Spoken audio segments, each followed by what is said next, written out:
জাতীয়তাবাদী দলের সম্মানিত চেয়ারপারসন, সাধারণ সম্পাদক এবং সামনে উপবিষ্ট সাংবাদিক সহকর্মীবৃন্দ, আমাকে শুভেচ্ছা বিনিময়ের বক্তব্য দিতে অনুরোধ করেছেন। একটা হচ্ছে ব্যক্তিগত শুভেচ্ছা, সেখানে কতক্ষণ আগে আমরা সেটা বিনিময় করেছি। একজন রাজনীতিকের জন্যে ঠিক কী শুভেচ্ছা চাই সেটা খুব পরিষ্কার করে বললে ভালো হয়। সুতরাং এখন এই মুহূর্তে তার জন্য যে আমার শুভেচ্ছা, সেটা পুরোটাই রাজনৈতিক, সামাজিক, সাংস্কৃতিক এবং মিডিয়ার দিক থেকে কি করলে বাংলাদেশের সমাজ এবং রাষ্ট্রের গণতান্ত্রিক বিকাশের সহযোগিতা হতে পারে, সেগুলো যাতে করতে পারেন সেই শুভেচ্ছা আমি ওনাকে জানাবো খুব সংক্ষেপে। আমরা আজকে এই মুহূর্তে এমন একটা সময়ে এখানে সবাই সমবেত হয়েছি যখন একটা পুরনো ভীষণভাবে স্বৈরতান্ত্রিক একটা ব্যবস্থা, একটা বড় ধরনের শিক্ষার্থী গণ অভ্যুত্থানের মুখে পতন ঘটেছে। কিন্তু এইটার পরিবর্তে যেই জন্যে মানুষের এত আত্মদান, সেই আত্মদানের ভিত্তিতে গড়ে ওঠা যে আকাঙ্ক্ষা, সেই আকাঙ্ক্ষার বাংলাদেশ গড়ে উঠবার প্রক্রিয়ার মধ্যে আছি আমরা, কিন্তু সেটা এখনো গড়ে ওঠে নাই। এই কারণে এটা একটা উৎক্রমণের সময়, একটা অন্তর্বর্তী সময়, একটা খুবই অস্থির একটা সময়। এই সময়ের মধ্যে একদিকে যেমন পেছনের দিকে তাকিয়ে আমরা গণতান্ত্রিক ব্যবস্থার জন্য আত্মদান দেখি, অন্যদিকে ভবিষ্যতে এই আত্মদানের মাধ্যমে যে আকাঙ্ক্ষা সমাজে মূর্ত হয়েছিল, সেগুলো কি পদ্ধতিতে বাস্তবায়ন করা সম্ভব, সেগুলো আলোচনা এই সময়ে বেশি হওয়া দরকার। নইলে আমাদের মানুষের, নারী, পুরুষ, শিশু, তরুণ, তরুণী, তাদের 3 সপ্তাহের মধ্যে, মাত্র 3 সপ্তাহ সময়ের মধ্যে একটা স্বাধীন দেশে প্রায় 1500 নারী, পুরুষ, তরুণ, তরুণী, শিশুর মৃত্যু, 20,000-এর মতন তরুণদের ইনজিউর্ড হয়ে যাওয়া, তার মধ্যে প্রায় 700-800 সারা জীবন ধরে না দেখবার অবস্থায় তৈরি হয়েছে, তাদের চোখের আলো হারিয়েছেন।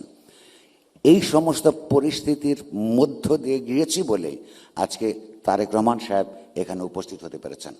সেখানে তাদের অবদান আছে, অন্য সবার অবদান আছে।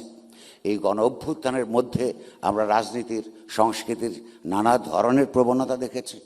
এটার মধ্যে ডান, বাম, মধ্যবর্তী রাজনৈতিক ধারা সক্রিয় ছিল, আবার এগুলোর সঙ্গে সরাসরি সম্পৃক্ত নন, সাধারণভাবে একটা শান্তিপূর্ণ সামাজিক রাজনৈতিক অবস্থা দেখতে চান এমন লক্ষ লক্ষ মানুষ ছিল, তাদের আত্মদান আছে।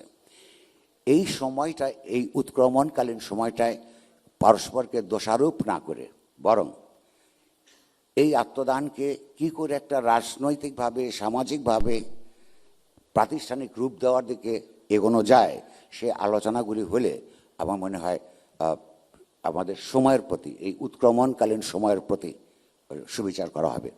দ্বিতীয়, খুব সংক্ষিপ্তভাবে একটা প্রশ্ন রেখে যেতে চাই আপনাদের সামনে এবং ওই শুভেচ্ছা হিসেবে অনুরোধ করব। পৃথিবীতে এমন কোনো জায়গায় কখনোই গণতন্ত্র প্রতিষ্ঠিত হয় নাই যেখানে গণমাধ্যমের আইনগত, রাজনৈতিক, সামাজিক, সাংস্কৃতিক স্বাধীনতা ছিল না। ফলে গণতন্ত্রের জন্য সংগ্রাম আর মিডিয়ার যে গণতান্ত্রিক স্বাধীনতা, এই দুইটা হাত ধরাধরি করে চলেছে। আমরা যদি ভবিষ্যতের বাংলাদেশকে, সমাজ এবং বাংলাদেশের রাষ্ট্রের গণতান্ত্রিক রূপান্তর চাই, তাহলে অবশ্যই গণতান্ত্রিক রাজনীতির পাশাপাশি একটা গণতান্ত্রিক সাংবাদিকতার পরিবেশ থাকতে হবে। কোনো রাজনৈতিক দল যদি বিশ্বাস করে, মানুষকে বলেন যে তারা গণতান্ত্রিক রূপান্তর চান, তাহলে একই সঙ্গে তার দাঁড়ায় তার সেই গণতান্ত্রিক রূপান্তরে সহযোগিতা করবার জন্যেই গণতান্ত্রিক সাংবাদিকতার পরিবেশ নিশ্চিত করা। সেগুলো কি কি পদ্ধতিতে গণতান্ত্রিক সাংবাদিকতার আবহ নষ্ট হয়, সেগুলো আলোচনার জন্য তো সেমিনার করা যেতে পারে।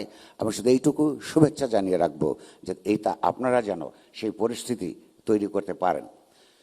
শেষ কথা আমি বলতে চাই, আপনি নিজেরা শুনেছেন, কতক্ষণ আগে আমার একজন সহকর্মীও বলে গেছেন, বাংলাদেশে অতীতের সময় বহু সংবাদকর্মীর উপর, বহু সাংবাদিকের উপর নানাভাবে মামলা হামলা অন্যায় হয়েছে। সেই সব মামলার আইনগতভাবে লড়াই করবার পরিবেশটাও উপস্থিত ছিল না। আমি বলবো এই মুহূর্তে গত রেজিমের সঙ্গে যারা সমর্থক ছিলেন তাদের অনেকের বিরুদ্ধেই মামলা হয়েছে, জেলে আছেন। ওই শেখ হাসিনার আমলের ওইগুলি যদি অন্যায় হয়ে থাকে এবং তাদের বিরুদ্ধে অভিযোগ থাকলেও যদি ন্যায়ের ভাবে আইনগতভাবে তাদেরকে মামলা লড়ার সুযোগ না দেওয়া যদি অন্যায় হয়ে থাকে, সেই অন্যায়কে আর একটা ন্যায় দিয়েই আমরা বিগত অন্যায়টাকে আরও প্রতিষ্ঠিত দেখাতে পারি।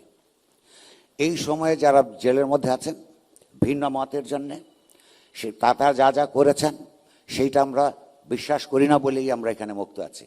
কিন্তু তাদের যা আইনসঙ্গত অধিকার আছে, অভিযুক্ত হিসেবেই যে আইনসঙ্গত অধিকার আছে, সেইগুলো নিশ্চিত করবার জন্যে সংবাদপত্রের পক্ষ থেকে, আমাদের এডিটর্স কাউন্সিলের পক্ষ থেকে আমরা বিভিন্ন সময় সরকারকে বলেছি, সরকার বলেছে তারা সেটা দেখবেন। যাদের বিরুদ্ধে সুনির্দিষ্ট মামলা আছে তাদের বিচার প্রক্রিয়ার মধ্যে শাস্তি হোক, এটা আমরা চাই। সরকার বলেছে তারা এটা দেখবেন, কিন্তু তাদের আইনগত অধিকারগুলি নিশ্চিত করবার কথা দিয়েও তারা রাখেননি। আমি আপনাকে এই জন্য শুভেচ্ছা জানাবার চেষ্টা করব যে আপনার যতটুকু প্রভাব এই মুহূর্তে আছে, সেই প্রভাব খাটিয়ে যদি বিগত সরকারের আমলের যে অন্যায়গুলো হয়েছে সে অন্যায়ের রিপিটেশন যদি আমরা বন্ধ করতে না পারি, তাহলে ন্যায়সঙ্গত রাষ্ট্রের তরফ থেকে সংবাদপত্র এবং মিডিয়া কর্মীদের প্রতি ন্যায়সঙ্গত আচরণ কোনটা তার উদাহরণ আমরা তৈরি করতে পারবো না।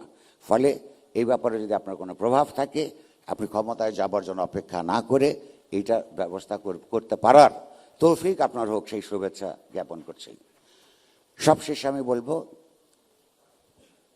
গণতান্ত্রিক স্বাধীনতা সংবাদ মাধ্যমের মানে হচ্ছে পাওয়ার, যেটাকে বলে যে ক্ষমতার সঙ্গে গণতান্ত্রিক সাংবাদিকতার সম্পর্ক নিরন্তরভাবে এক ধরনের পেশাগত বৈরিতা দিয়েই চিহ্নিত থাকে।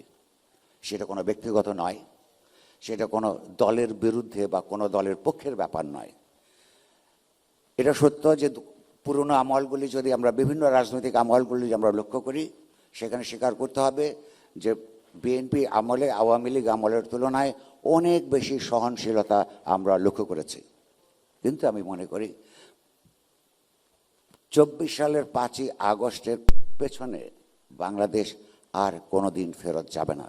এইটা দুই পক্ষকেই বুঝলে আমাদের সম্পর্কটা ভালো হবে এবং গণতন্ত্র এবং গণতান্ত্রিক সাংবাদিকতার পথ উন্মুক্ত হবে।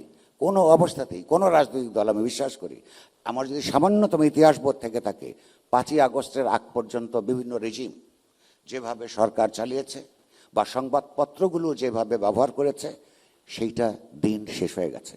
এই কারণে যে একটা বড় ধরনের গণ অভ্যুত্থান সমস্ত সমাজব্যাপী তার গভীরতা নিয়ে মানুষের চৈতন্য এবং মননকে যেভাবে আন্দোলিত করে, বিকশিত করে, রাজনৈতিকভাবে নতুন আকাঙ্ক্ষার জন্ম দেয়, সেইটা একটা চাপ আকারে সমাজের সর্বত্র, রাষ্ট্রের সর্বত্র জারি থাকবে বলে আমার ধারণা। ফলে সেগুলোকে দমন না করে সেগুলোকে বরং সম্মান জানিয়ে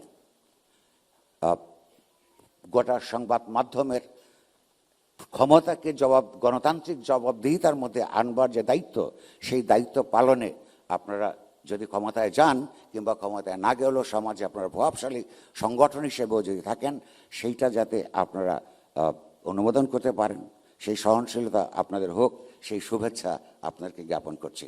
আপনাদেরকে ধন্যবাদ।